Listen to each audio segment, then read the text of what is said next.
But music also has to do with actual music, underscoring the action of the play.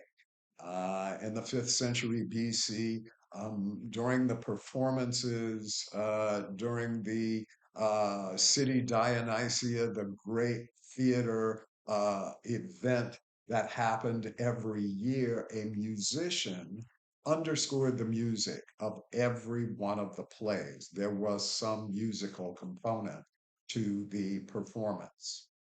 Finally, we have spectacle, and spectacle are the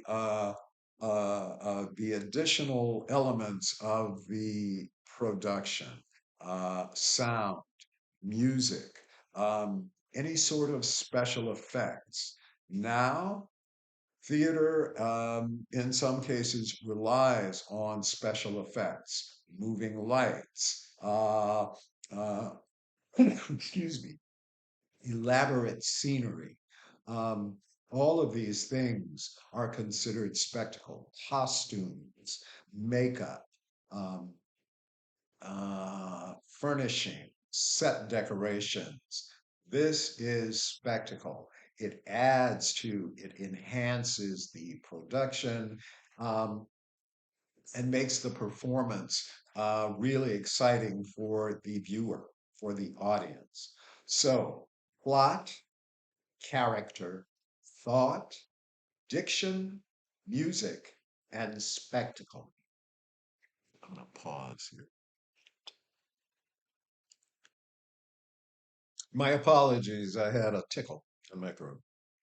So, plot, character, thought, diction, music, and spectacle. These are the methods of organizing dramatic action.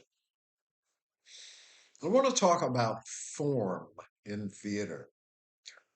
According to Aristotle, there are two forms in drama: tragedy and comedy. Now, as theater evolves and we move forward, different styles will emerge. A style is influenced by a form, certainly. But what grows out of the form of comedy, for example, are styles of comedy that reflect the period during which they were written. In the 1860s, a style of comedy emerged called Restoration comedy, and it was different. During the Italian Renaissance, we have Commedia dell'arte, which is a style of comedy that is completely different from comedy that we saw in ancient Greece. But it is reflective of the period uh, that the play is written. The same holds true for tragedy. Um, Tragedy in its purest form is for the Greeks, or was for the Greeks, a play that expressed extreme suffering and death. Characters suffered. Um, as we evolve, we find that we can express the seriousness of the human condition, or we can express the pain of suffering without taking it to that extreme. So tragedy becomes drama. Drama then gets interpreted into other forms. But when we consider or other styles, excuse me, um, we will see a major change in drama as we move into the 20th century, or as we move into the middle of the 20th century, where forms of rebellious theater, dramas, did not have the common shape of the dramas that we were accustomed to in earlier periods. They took a different shape, they took a different way of presentation. So we start with the two forms of tragedy and comedy. And then when we talk about style, style is more reflective of the period during which the play is written.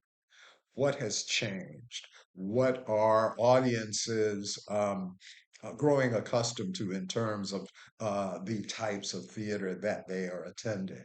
We will see at the beginning of the uh, uh, 18th century, early 19th century, melodrama emerged as a style that was extremely popular. And melodrama is drama.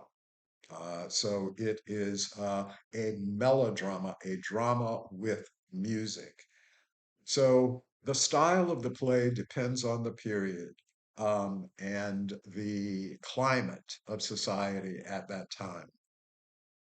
All right, this brings us to the end of chapter 3. Please email me with any questions and I will respond as quickly as possible.